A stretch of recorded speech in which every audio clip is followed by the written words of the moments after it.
Okay, good afternoon, ladies and gentlemen. I think we start.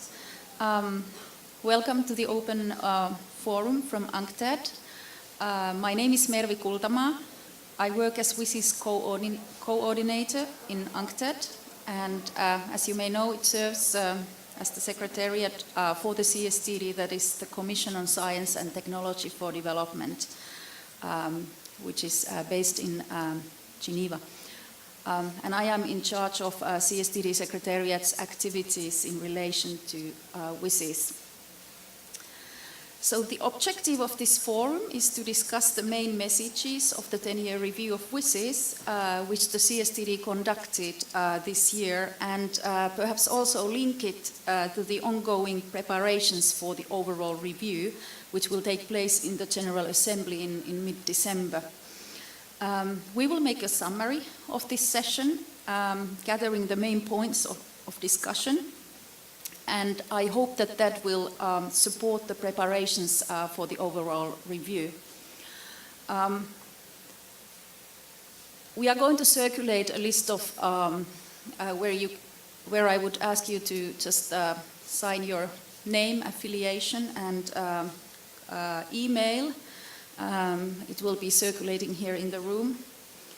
And when you speak, please state your name and affiliation so that remote participants can also keep track of what's happening here. The session is to last until 3:30, so we have a little bit more than 1 hour in our use. And to get the session fully ongoing, I would like to introduce to you our moderator, Peter Major, who is also the current chair of the CSTD. As you may know, he has been involved in CSTD work for a number of years.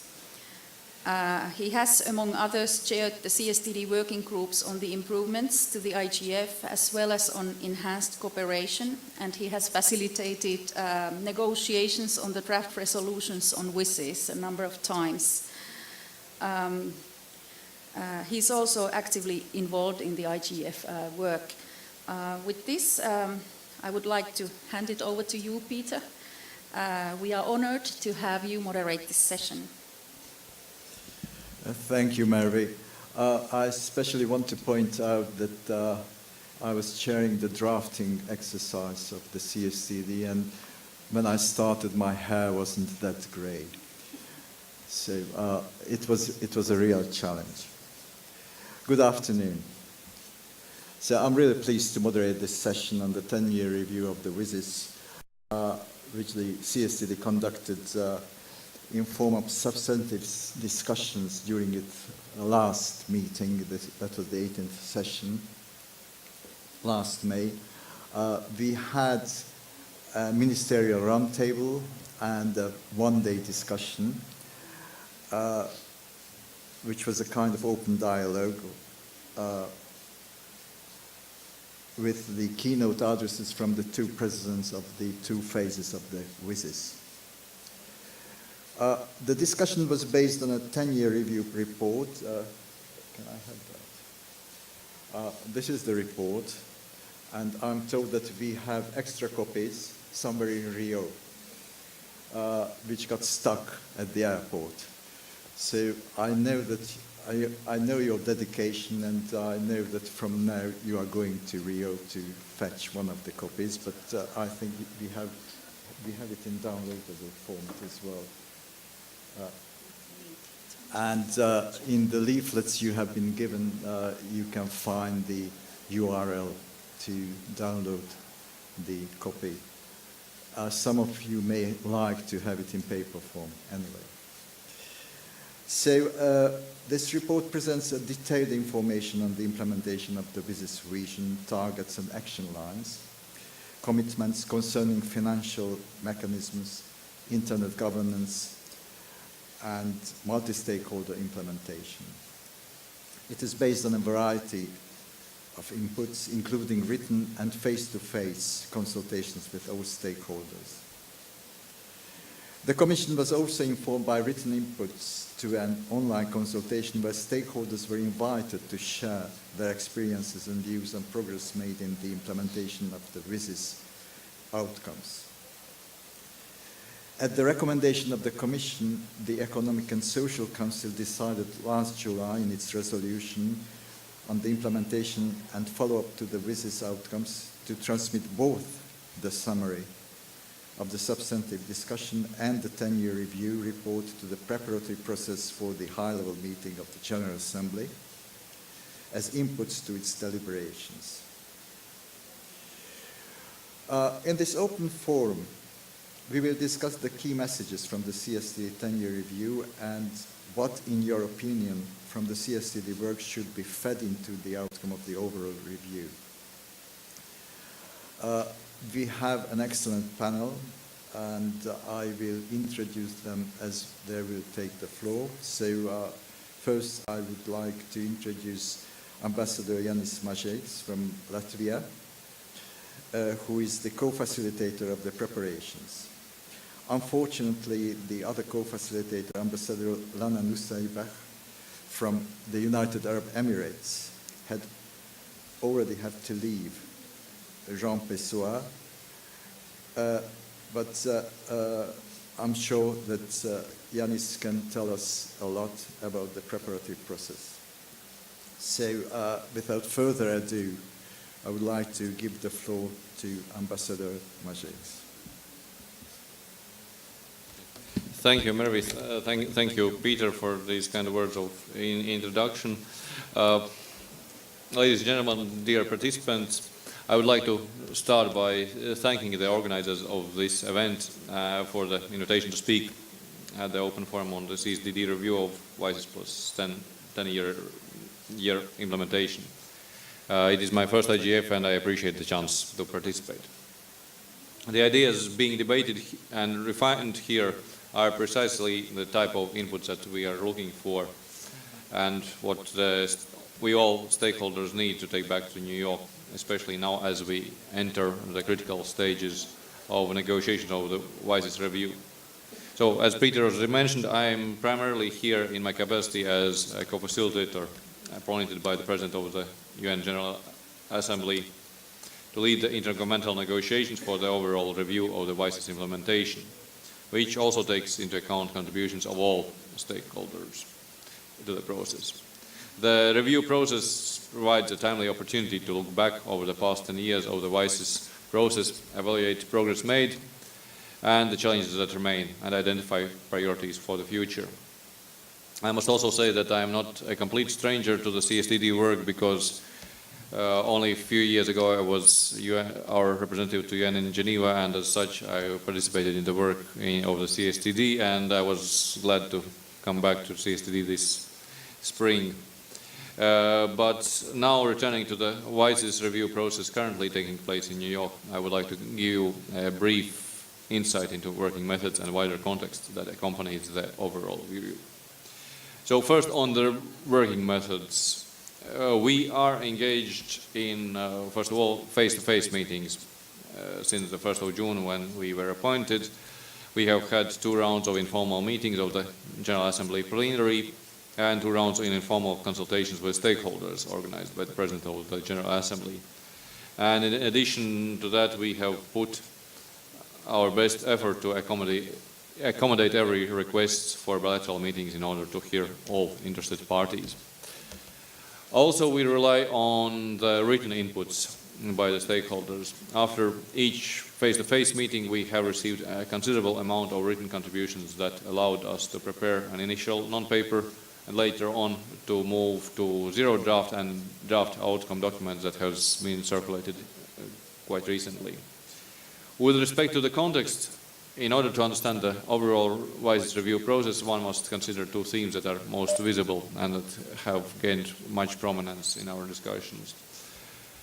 An important pillar of the UN's work is on development, and to address the issue of sustainable development, all 193 member states and thousands of non-government delegates came together in New York in September and agreed to mobilize partnerships to eradicate poverty, protect the planet, and achieve peace under what's known as the 2030 Agenda for Sustainable Development.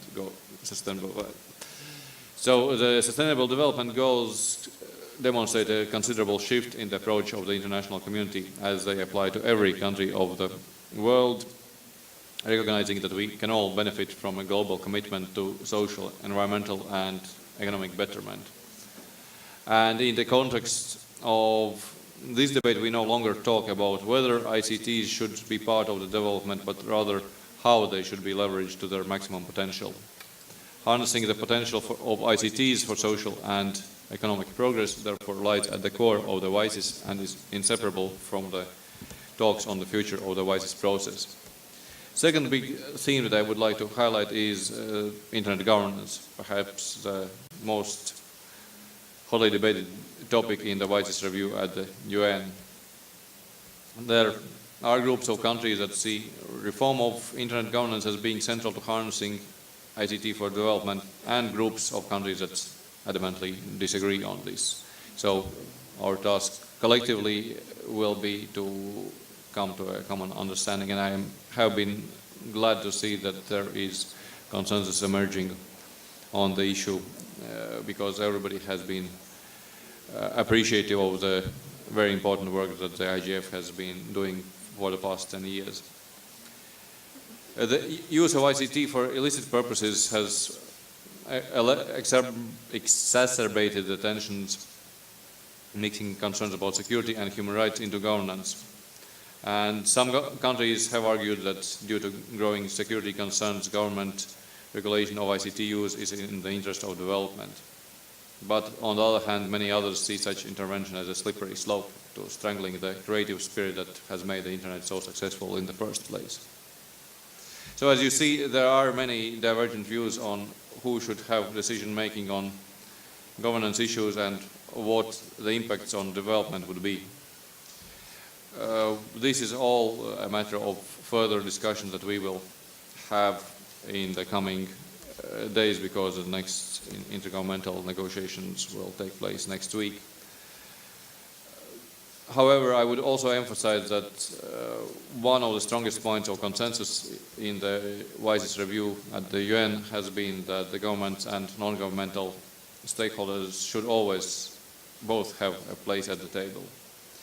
Speaking on the overall review itself, I would note that we did not start in an empty space, as Peter already mentioned. We did have a solid foundation of work from other fora that had discussed WISES implementation, and we had received input from both governments and non-governmental stakeholders. From the other inputs we would like to mention is UNESCO 2013 WISES review event towards knowledge societies for peace and sustainable development. ITU hosted a WISES 2014 high-level event, which was prepared by multi-stakeholder preparatory platform, and the CSTD 2015 WISES plus 10 review, which we already saw on the table. Outcome documents of these events form the basis for the current review process in New York and are widely used for reference. In particular, the WISES plus 10 review by the CSTD Secretariat is an important element of the CSTD review.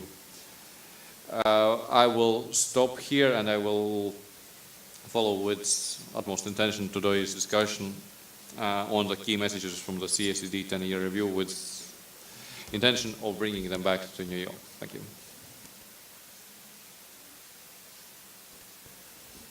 Thank you, Yanis. I think these introductory words just gave the set the scene, what we are going to talk about, and probably it's on the mind of each and every one of us that what will be the outcome of the December meeting. With further ado, I'm going to give the floor now back to Mary, and Mary is going to, as you know, as she said in her introductory remarks, she has worked for the WISES for more than 10 years. It means that you have already started during the first phase of the WISES, which is quite remarkable. So she will brief us on some of the key messages regarding the CSTD 10-year review. Meredith, the floor is yours. Thank you so much, Peter. Actually, I remember that I started at the last PrepCom before the Tunis summit. And I was involved in the negotiations on the IGF's mandate, for example, which was very exciting. So I'll just present some of the key messages from the CSTD 10-year review, and many of these messages also came through in the substantive discussion that we had last May in the CSTD's annual session.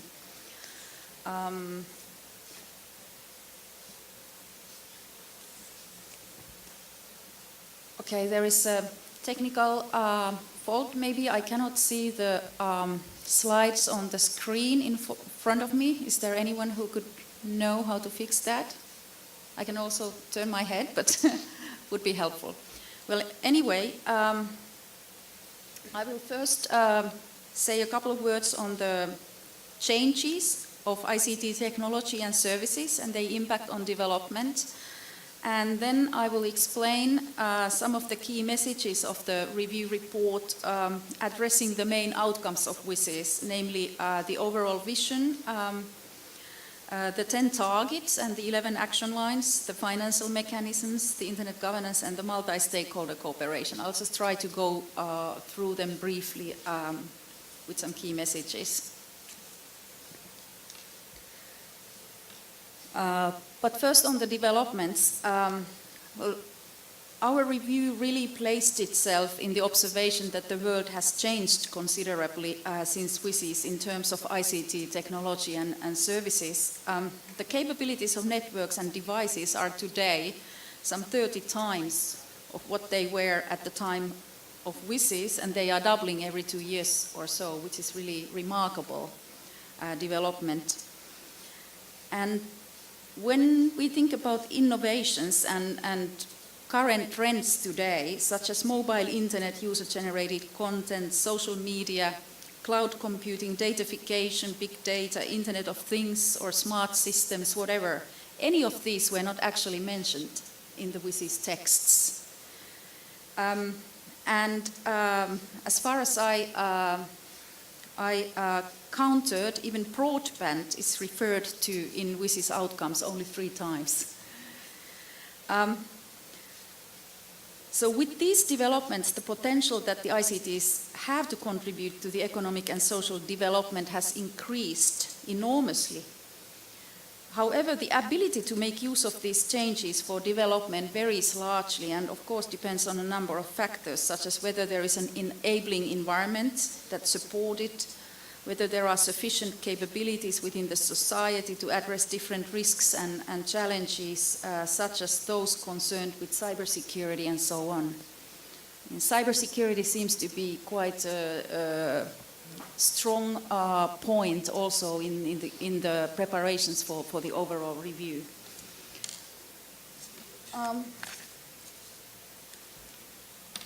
So it is instrumental that the review is placed in the understanding of the implications of this very rapid change and their impact on society.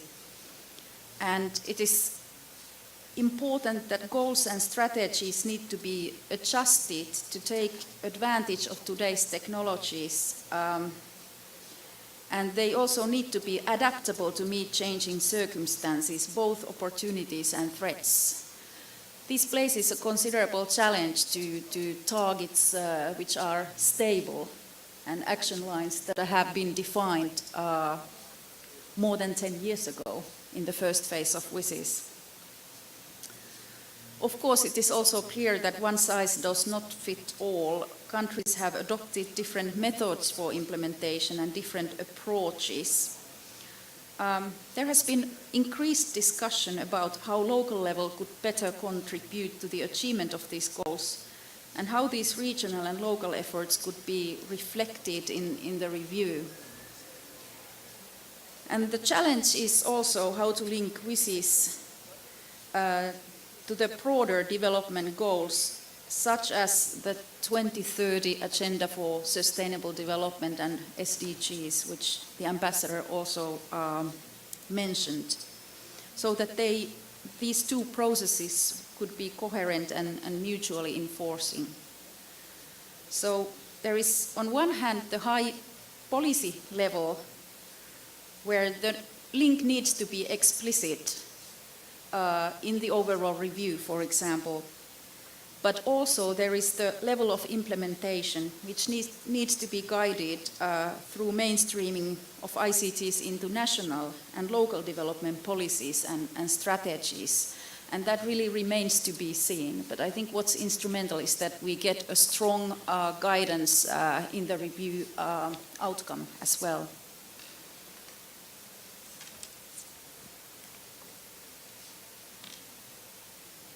Okay, just a few words on the vision of people-centered, inclusive and development-oriented information society that was defined in the opening paragraph of the Geneva Declaration. In the consultations that we conducted, there was widespread agreement that this overarching WCIS vision remains valid and is yet to be fully achieved. However, many also thought that resulting from the rapid developments, we should rethink our approach to the information society, what it really is and what we want to achieve through it. There is and has been great progress towards achieving this vision, but it is also clear that we are only some way down the road. The availability of new technologies has not led to their universal rollout, and the potential value of ICTs has not been fully leveraged. Inclusiveness remains a challenge, even if we speak only in terms of access, as we still have some 3 billion or more people that are not yet connected. Also, innovations have made using ICTs more people-centered, that is clear, but there needs to be more consideration of the application of ICTs and what makes them conducive to development. It is important to realize that ICTs alone about development challenges. It is really the relationship between technology and human development that matters. Better address and perhaps also reach a common understanding on upholding people's rights in regards with issues such as access to information and communications, freedom of expression and privacy. There again, the overall review makes a strong point and commitment.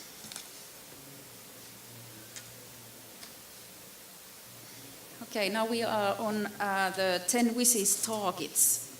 There has been significant progress in meeting the targets. For example, the target to ensure that more than half of the world's inhabitants have access to ICTs within their reach has been met. But if access is measured both in terms of having access to ICTs within reach and in terms of also making use of them, this target should be achieved by the end of 2016. This is the estimation of the Partnership on ICTs for Development. If we just talk about the targets and the utility, there has been some criticism that they are not comprehensive enough, as most of them are concerned with connectivity and access rather than with development aspects of ICTs. Also, they don't address the impact that ICTs have on different development sectors, such as health and education, for example. And they don't enable measurement of innovations in the ICT environment, since WCIS, such as, for example, broadband networks and social media.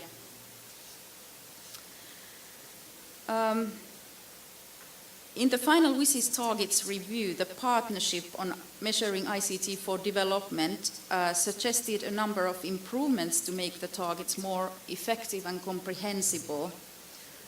For example, they suggested that the targets should be time-bound, concrete and measurable, ambitious but realistic, clear and easy to understand, relevant to policy interventions, and based on internationally agreed statistical standards.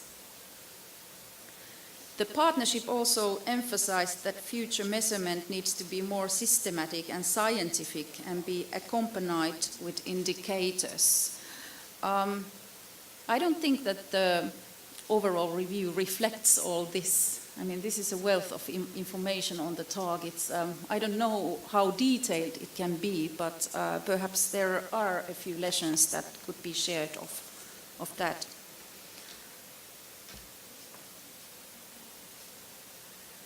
Okay, if we move to the WSIS action lines, the report based its assessment largely on the WSIS Plus 10 statement on the implementation of WSIS outcomes, which was adopted by the WSIS Plus 10 high-level event in June of last year.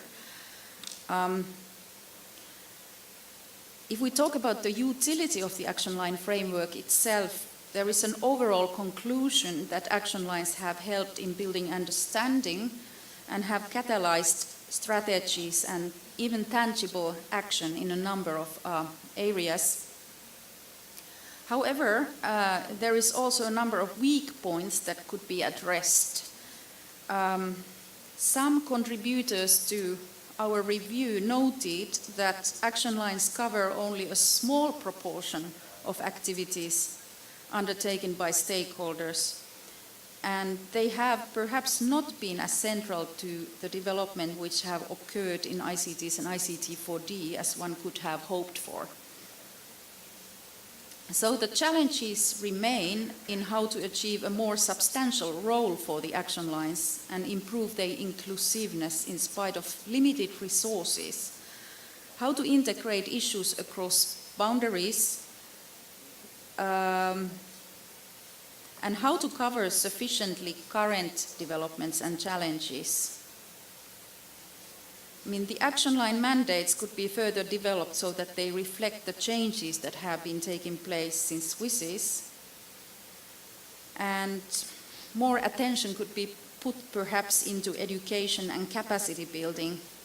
Equally, there should be a better focus on gender, which was also noted in the overall review document. And it would be important to increase synergies both between action line areas and with other ICT4D processes. I'm not sure how to do that. Perhaps this is a matter of putting the suggestions into practice more than highlighting them in the outcome document. Just a couple of words on the financial mechanism.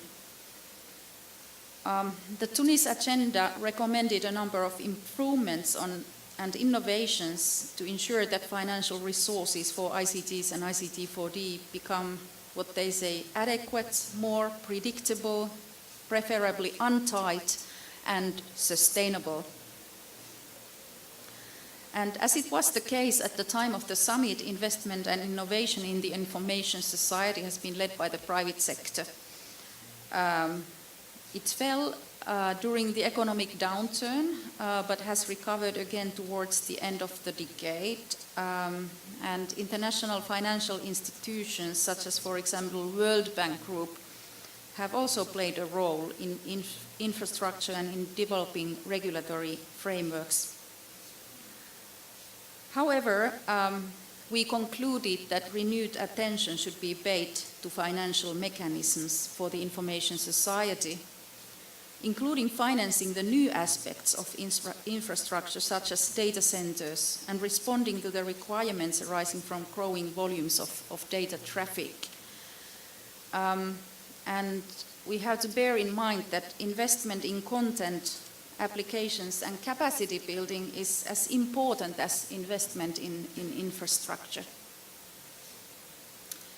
What comes to the development cooperation, bilateral donors have played varying roles in supporting ICT4D activities, and we encountered problems in determining the trajectory of ODA funding because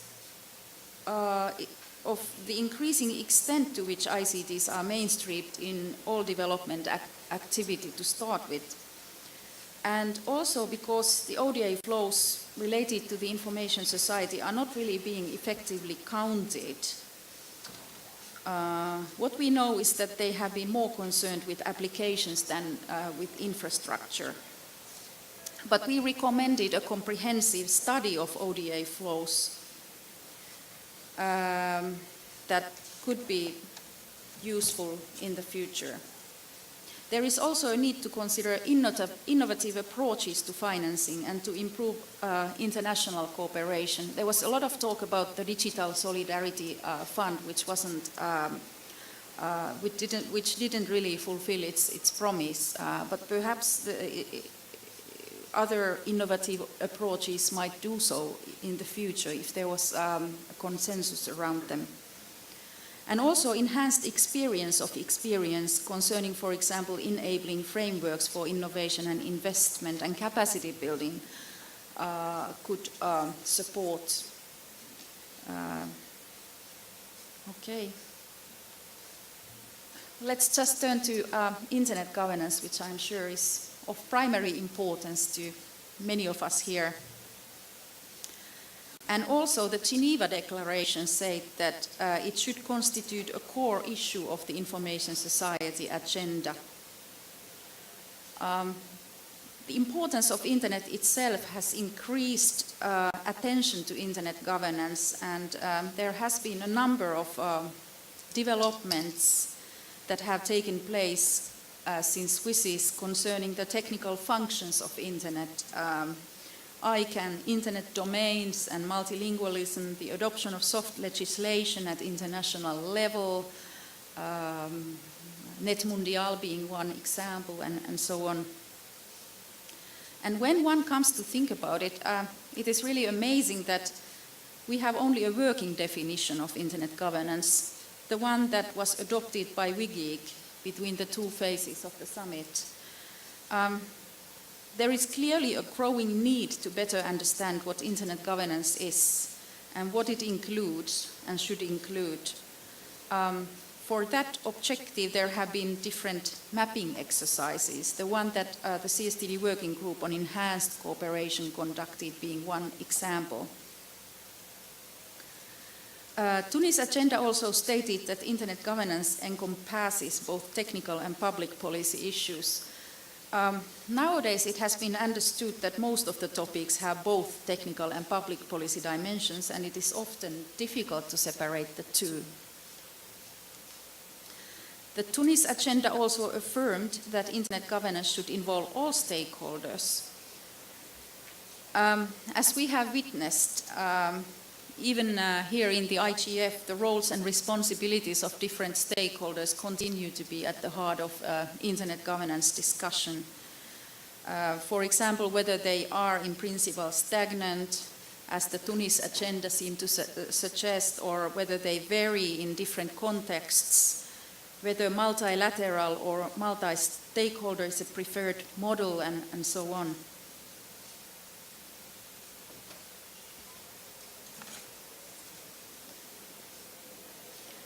Then let's talk about the two processes, the concrete inputs of the Tunis agenda, the IGF and the process towards enhanced cooperation.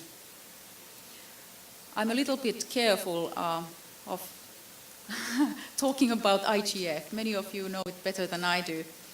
But it is clear that with more than 2,000 participants each year and the flourishment of regional and national initiatives, the IGF has definitely established itself in the internet governance landscape. Even though there has been general satisfaction to the IGF, there have been also different views of how to improve it and take it forward. The CSTD Working Group on the improvements to the IGF was established to respond to some of those concerns, and its recommendations are being gradually implemented. From the comments of different stakeholders, also outside the IGF, it is clear that the general will is to continue IGF. And whatever the decision is on its prolongation, the review would really need to also secure the practical functioning of the IGF to make sure that the Secretariat has sufficient resources and it's able to operate. Now moving to the other initiative that was set out in the Tunis agenda, the report acknowledges that clearly less progress has been made in terms of enhanced cooperation, meaning that there is still no consensus of what it really means. The different face-to-face consultations and written inputs have increased understanding of different views, but there is still no common understanding of what constitutes enhanced cooperation and how to implement it in practice. And it does continue to preoccupy many. This became also clear in the substantive discussion that we had last May.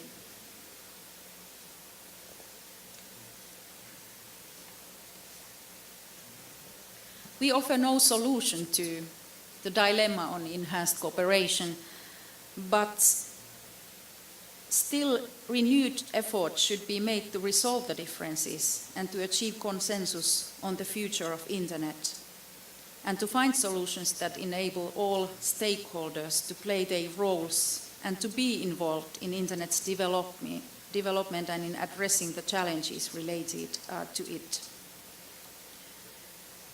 It is also important that discussion concerning Internet's future reflect this wide-ranging significance, and that differences of view concerning Internet governance do not cloud us and do not inhibit discussion of how to take best advantage of innovation in technology and services, and the positive impact that Internet has on economic and social development. This is also important in the context of the review, that it doesn't concentrate on the dilemmas around Internet governance only, but has a strong focus on the development aspects of Internet.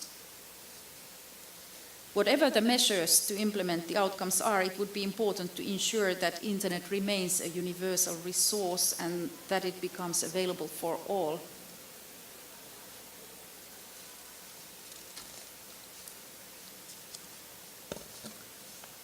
Now just a couple of words on multi-stakeholder cooperation. Perfect, thank you very much for solving the problem. Now, the summit called for implementation of WCIS outcomes by all stakeholders, working individually and in partnerships. And the 10-year review reviews the implementation by different stakeholders, illustrating these by examples. The cooperation and dialogue across stakeholder groups has been a hallmark of WCIS implementation activities, but it has also made an important contribution to international governance at large. For example, in the United Nations, clearly it has set a new sort of spirit of multi-stakeholder involvement. The importance of multi-stakeholder cooperation was also emphasized in many of the contributions for the review. However, there were also some voices that pointed out weaknesses. And it is true that the experience of multi-stakeholder participation is still relatively new. Many institutions are adjusting to new ways of doing things, including us in the United Nations. I mean, the modalities need to develop further, keeping in mind that there may be different approaches and ways of implementing multi-stakeholder cooperation. What may be perfect in one context may not be suitable in other. And continued efforts need to be made to overcome resource constraints and to increase inclusiveness, not just in the IGF, but also elsewhere. A comprehensive assessment of the impact of and potential of multi-stakeholder participation would be also valuable, but still it has not been undertaken.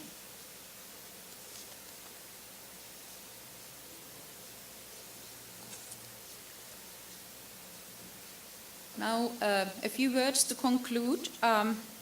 It is clear that the WCIS vision continues to inspire the development of information society, and the overall objectives set out in the WCIS outcomes remain relevant. Yet it is important to adapt our policies, goals and programs. And it is important that the objectives of the implementation today reach beyond the objectives that were set at the time of the summit. Much has been achieved thanks to the development of ICT technology. and the efforts of all stakeholders, but much still needs to be done, particularly in addressing digital divides and in reaching inclusiveness. The review report, as well as the substantive discussion, also highlighted particular topics such as the importance of monitoring and measurement, education and capacity building, cybersecurity, and the international cooperation to overcome cyber threats. These are also reflected in the outcome document, in my opinion. Finally, ICTs have had profound impacts on society, economy, and culture, and the enabling power needs to be taken into consideration, and they need to be fully mainstreamed into wider social and economic policies and programs. Even though there is no proposed SDG that is focused specifically on ICTs, the rapid development of ICTs will ensure that they play an increasingly important part in the measurement and implementation of SDGs. And there needs to be a strong focus on this, both in the review, but also in further post-2015 implementation of WCIS. With this, I would like to thank you and hand it over to Peter. Thank you, Mary, for this really rich description what this WCIS review contains. There were many thoughts which came to my mind, especially when you mentioned the enhanced cooperation. Just for those of you who aren't so familiar with the WCIS process itself, and especially the Tunis phase, the term enhanced cooperation has been introduced as a kind of diplomatic ambiguity to satisfy those parties who were having a discussion about the INA functions already at that time. And the text which is in the Tunis agenda satisfied both parties. No one really knows exactly what enhanced cooperation means. We are working on that. And we have been doing, to my understanding, quite a progress in this working group I have been chairing, and hopefully we will come to some kind of conclusion in the future. So these were my short remarks about enhanced cooperation. With that, I would like to introduce Professor David Suter, who is a researcher and managing director of the research and policy consultancy ICT Development Associates. David was also the lead consultant in the preparation for this 10-year review report. So I would like to hear some words from David. Thank you, Peter. I think actually, given the time and also the very comprehensive summary that Mervy's given, I could say I agree with Mervy in terms of analysing the report. And what I'll do, rather than saying some of the things I would otherwise have said, I'll speak a bit and ad-lib a bit about some of the key points which I think are worth raising and maybe helpful in the context of the WCIS Plus 10 review. As it currently stands. I think one of the things that strikes me is that there's a distinction that needs to be drawn between the WCIS Plus 10 review, which is being conducted at the moment by the co-facilitators through the General Assembly, and a reappraisal of the development of the information society, which is a much broader kind of thing, which I also, as it happens, think is necessary. And to some degree in this report, I think CSTD tried to do both, in that it analysed progress, developments around the targets, the action lines, financing mechanisms, internet governance, etc. That is the WCIS agenda.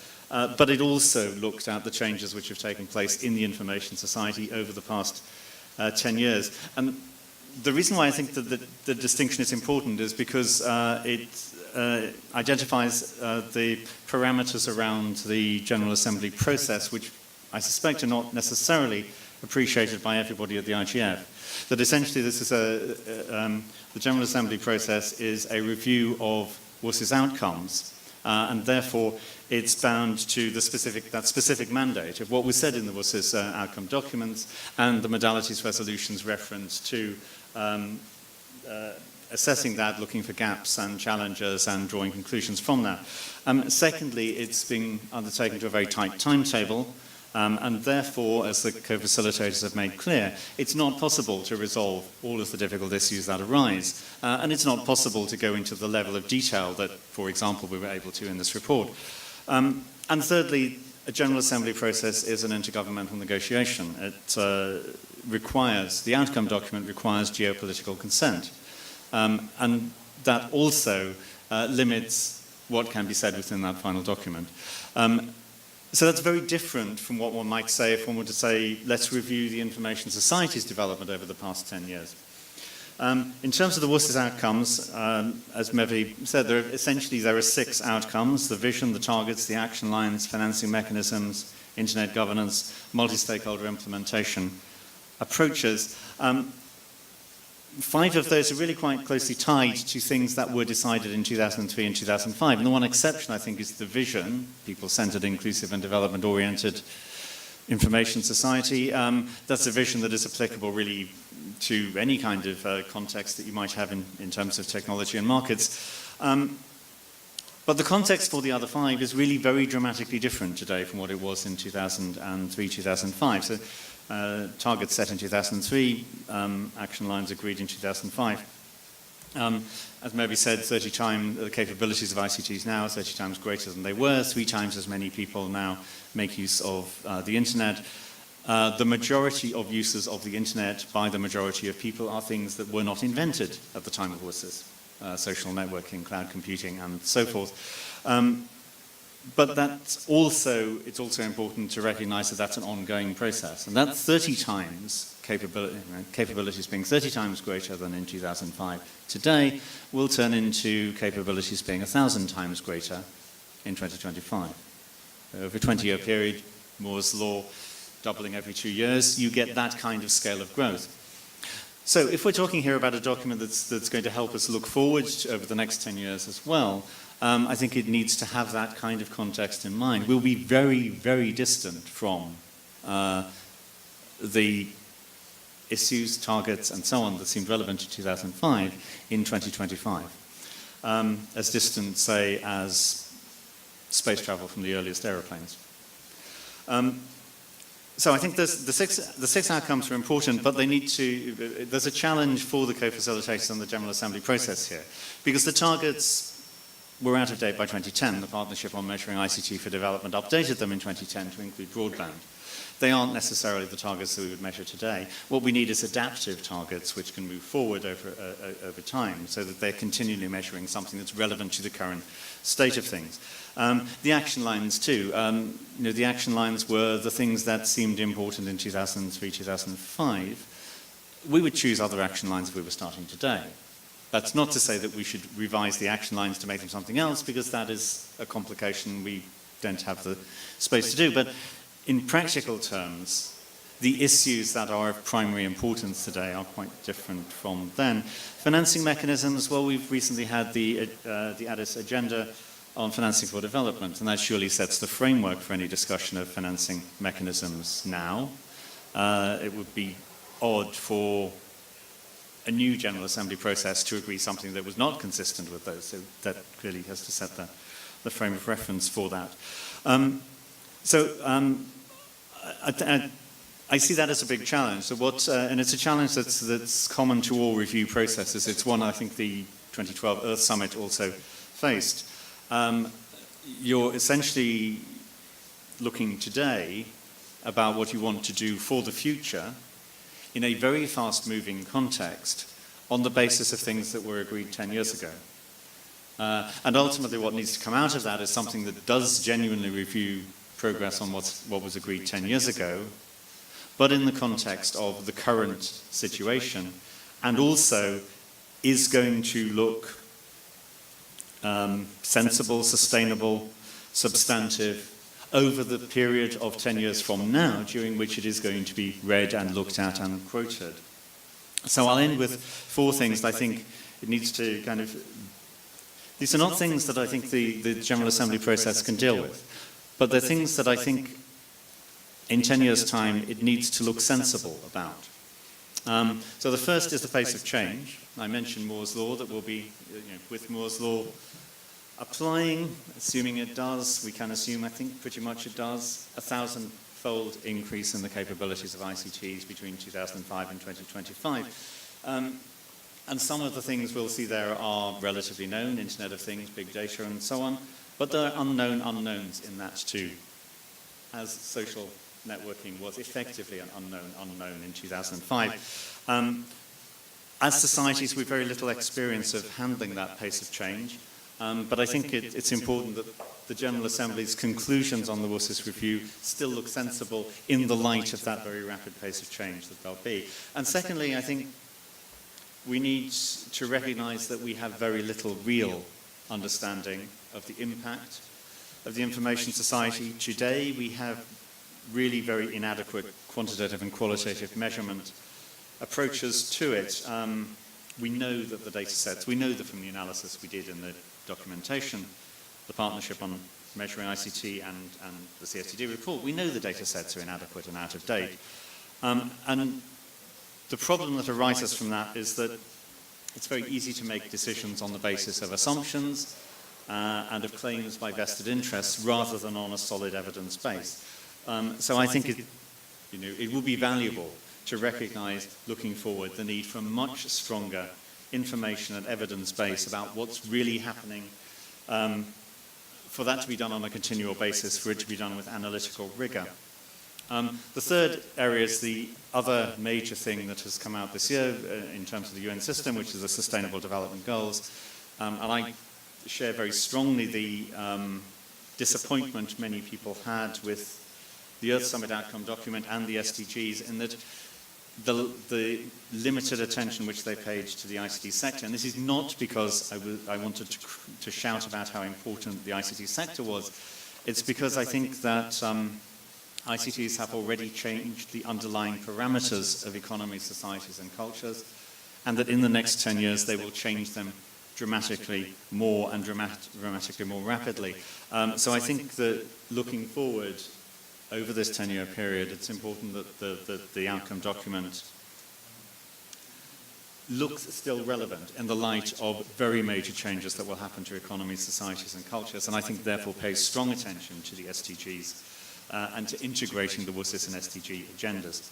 And lastly, on internet governance, well, I'd echo Peter on enhanced cooperation. This was a holding position in 2005, which has turned into a kind of shibboleth in 2015.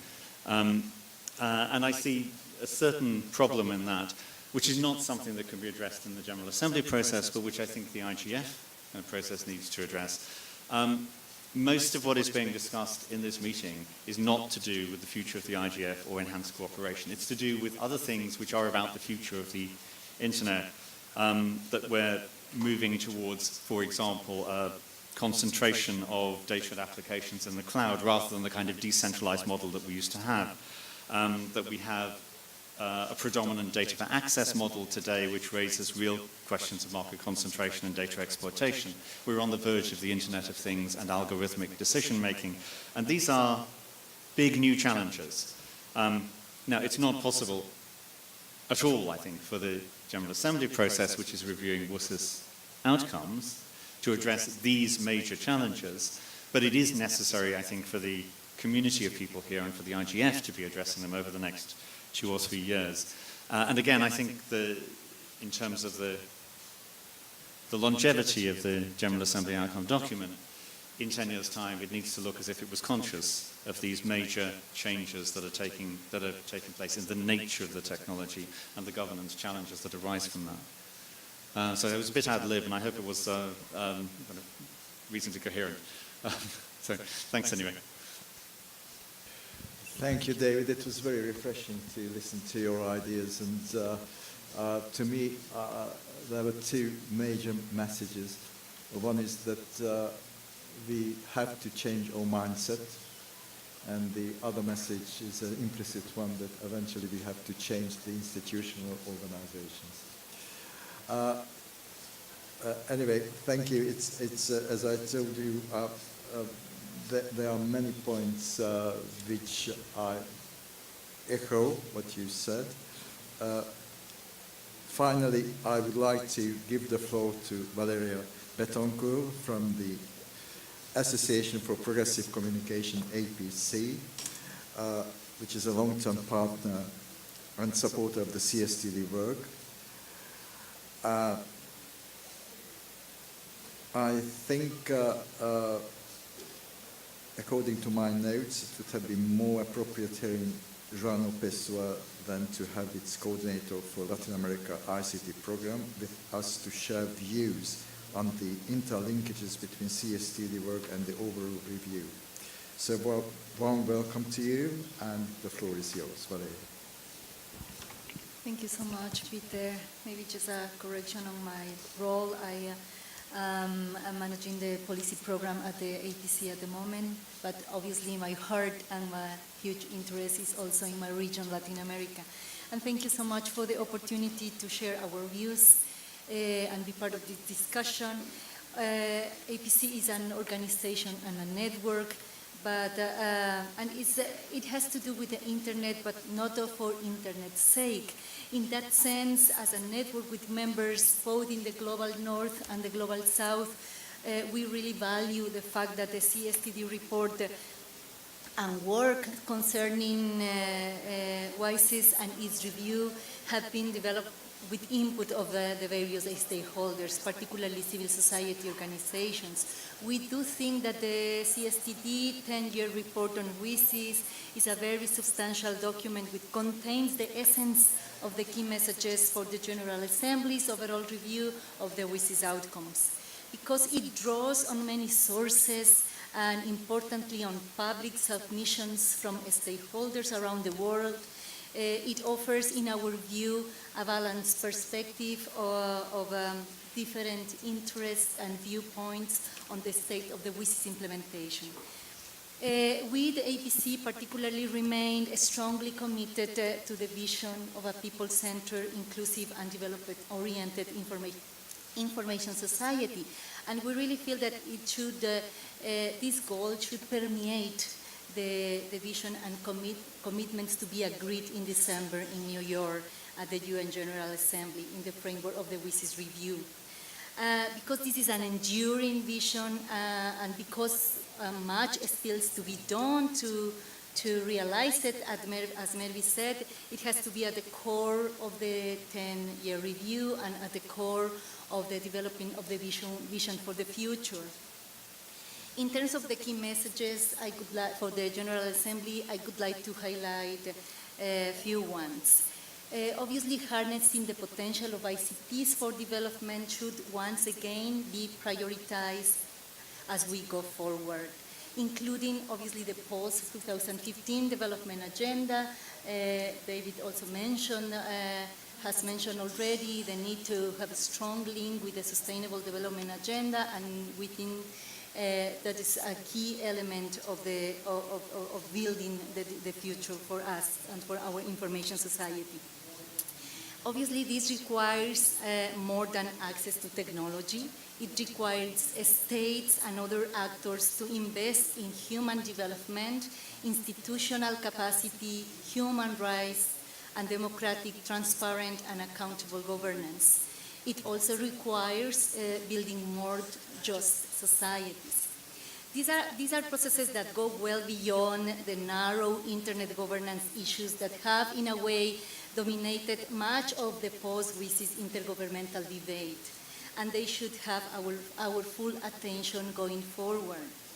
In terms of achieving universal affordable access, we would like to see a stronger recognition of the role of governments to provide public access and stimulate an enabling environment for the development of a local community-driven access solution.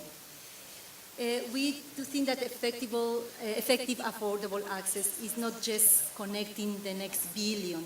It is about access that empowers people to create their own content, in their own languages and to act to change their lives. It is not about linking more consumers to the internet. A key message when addressing access and rights issues should be around the need to adhere to the principle of network neutrality. Quick fix solutions such as zero rating access to social networking platforms should be approached, in our view, with great caution. They risk increasing access divides by creating different categories of users with different levels of access. We cannot achieve the WC's vision without transparent, accountable, inclusive governance. A strong emphasis and commitment on good governance at national, regional, and global levels in the overall WC's review and in the future is necessary in our view. We also need a strong emphasis on human rights. It is significant that 10 years after the WC's, the principle that human rights standards apply online is now universally accepted. However, we have to recognize that they are not fully respected. On the contrary, we see in various regions a setback with the adoption of legislation, regulation, and practices that impact negatively on the enjoyment of human rights online. Going forward, we really need a renewed commitment by states to respect, promote, and advance economic, social, and cultural rights in addition to civil and political rights. A message should be passed to the General Assembly about the need to include recognition that any limitation to human rights should be in accordance with international human rights law. Therefore, references to the core human rights instruments are needed in the resolutions that will come up from the UN General Assembly. And please let me just refer to approaches to addressing cybersecurity. It must be truly people-centered and underpinned by the promotion and protection of human rights. There is a need for the involvement of all stakeholders in efforts to build trust, confidence, and security in the use of ICTs through open, inclusive, and transparent processes as instrumental to achieving the WC's vision.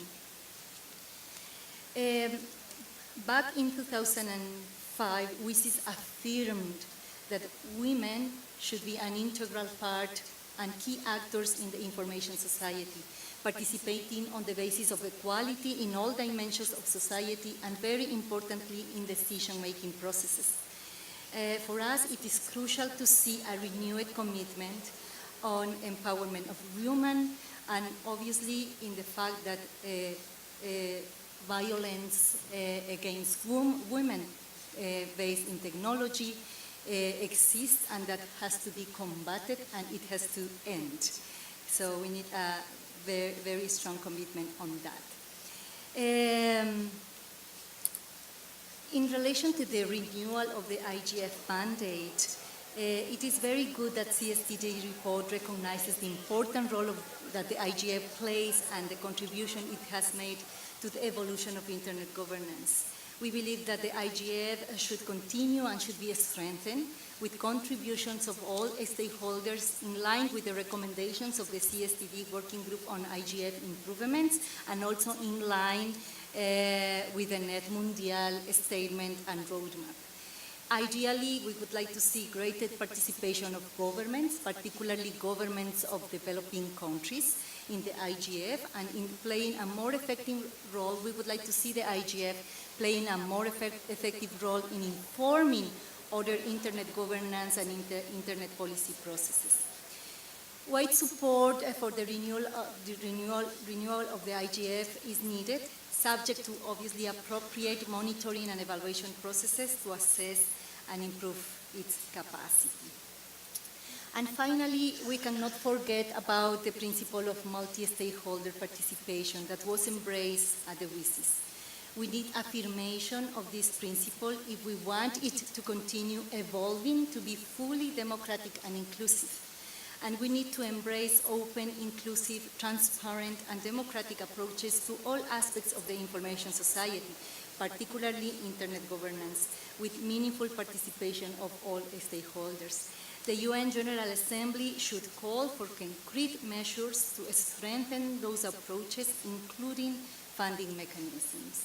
So thank you again for the opportunity to highlight the points that we think should be passed to the General Assembly. Thank you, Valeria. Just while you were talking about gender issues, I observed that we have a balanced panel. So we tried to do our best.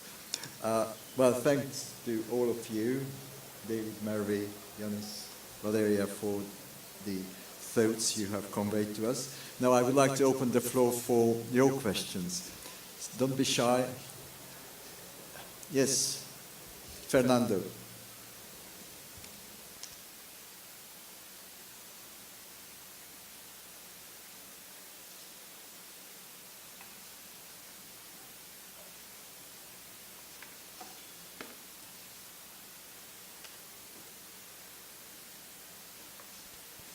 Hello.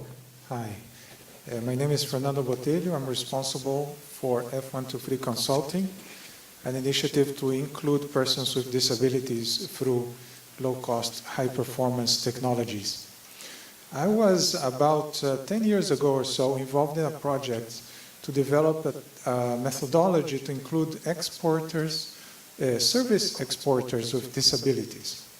And I just wanted to bring up this issue, and not just the importance of including gender and as well as persons with disabilities and other realms of social policy in the objectives, but to emphasize the fact that these are, unfortunately, in many ways, our constants.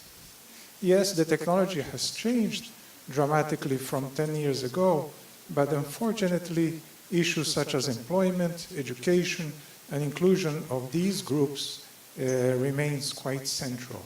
So I think I want to, in a way, congratulate Unctad and other UN initiatives in their concern for the social aspects, but I also want to request that these become, rather than the technology, that these aspects of our projects become the main focus, because they are not, unfortunately, they are not becoming outdated with time. Thank you. Thank you, Fernando. Juan. Thank you. First of all, to give my excuses for being late, but, well, you know how hectic is this meetings and meetings. And I just want to say to the present here that maybe this document is the first one that you see from Unctad, but that I want to tell everybody here that Unctad has been doing fantastic reports. The information economy report that has been coming out since the year 2000 is a fantastic report, and I really think that many of the key concepts of the information society have come with this excellent report. I want to congratulate Unctad for that work, and I only dare to give a suggestion to keep on in the topic of internet economy, that, as you know, it's still some sort of black box, and many things, it has its roots, many of the problems has its roots in the internet economy, like the neutrality and all that, and I just that, to congratulate Unctad for their excellent reports that have come through. I've been, maybe you don't know that Unctad was the first UN organization that took care of internet in the days when everybody refers to internet as electronic commerce. It was the days of Al Gore in the United States, of Ira Magaziner, and nobody talked about information society or internet. Everybody talked about electronic commerce, and Unctad had a division for electronic commerce for many years with excellent professionals that they really pushed forward this activity. So only to say that Unctad is really a key player and has been for many years a key player in this, and I congratulate you. Thank you, Juan. Gentleman from Bangladesh. Thank you very much. I am A.S.M. Bozlur Rahman. I am working with the Bangladesh NGOs Network for Radio and Communication. Basically, our organization involved with WSIS process from 2002. And I was the member of UN GATE, Global Alliance for ICT and Development. Okay. First of all, I would like to congratulate to Unctad for publish and review the WSIS 10 years. And I fully endorse His Excellency Ambassador of Cuba. I fully endorse this, and it's a very good report, I think. But regarding the two things, undecided that time, one is financial mechanism, and another one is internet management, internet governance. By this time, internet governance, we are passing 10 years also, but financial mechanism completely missing. Maybe 1 or 2 meeting was held in Geneva, but that time. But there is no progress regarding the financial mechanism. So I will be very happy if Unctad facilitated in future regarding the financial mechanism like this. And we are very much happy, fully endorse regarding the IGF renewal process from the report. And our recommendation would be not a 5 years, not a 3 years renewal process, maybe up to 15 years, up to SDG period, 2030, maybe renewed to the IGF process. I think this is a very good recommendation from our side. And also another thing is country level monitoring is very important regarding WSIS action plan. Especially my area is C9, C1 to C11, but my area is C9. Bangladesh by this time progressed a lot of things. There are 3-tier broadcasting system exist in Bangladesh: public service broadcasting, private broadcasting, and also community broadcasting. So very vibrant media sector now we enjoy in Bangladesh. So I would be very happy if Unctad look in future regarding the financial mechanism. It is very, very important. And we committed, our head of the state committed Tunis process and as well as Geneva process 2003 and 2005. Thank you. Thank you for your intervention. Especially thank you for commending the work CSTD and Unctad has been doing in this field. Yes, Fernando.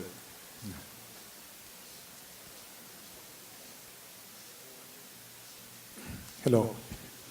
This is Fernando again. In terms of financial mechanisms, there is a very innovative process that people call social bonds. And these are usually opportunities that are identified, social problems such as unemployment or the reintegration of persons that were prisoners before, or the inclusion of persons with disabilities in the in workplaces and so forth. These are communities that represent a high cost to society, both because of reincidence or just because of social security costs. Now, social bonds are all about making investments today in training and other support mechanisms so that they can be included in the workplace, and through those investments and their eventual employment, saving resources to government, which would otherwise have to spend much more money with unemployment benefits and other social support expenses. So I would like to suggest this as a potential avenue for funding, not just technology, but the most important element, the actual training of different segments of societies in the effective use of this technology for employment. Thank you. Thank you for your thoughts, and it gives us a considerable task as well to reach out to other organizations to get involved in this work. Any other opinion or question to the panelists?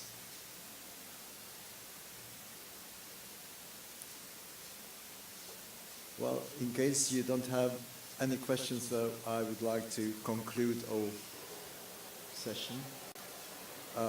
I think it was very informative and very interesting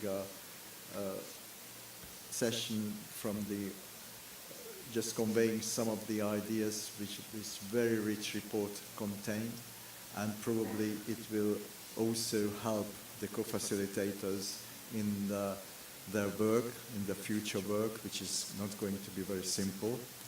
In fact, this is an understatement. It will be extremely complicated, but it gives also a good deal of thought for us as well. As Fernando mentioned, different aspects which haven't been touched upon directly in the report, and probably it will give us also some kind of direction and guidance how to proceed. I'm really grateful to David, who has brought up a lot of interesting thoughts as how to move forward, because that is very important.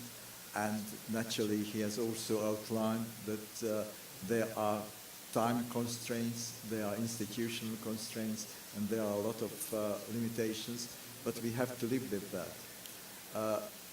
It doesn't prevent us here in the RGF and in the future, in case the mandate of the RGF is going to be extended, to think about these issues, to bring up these issues, and to have debates and dialogues about these issues, and provide, according to the recommendation of the CSTD working group, some outputs for policymakers, for decision makers.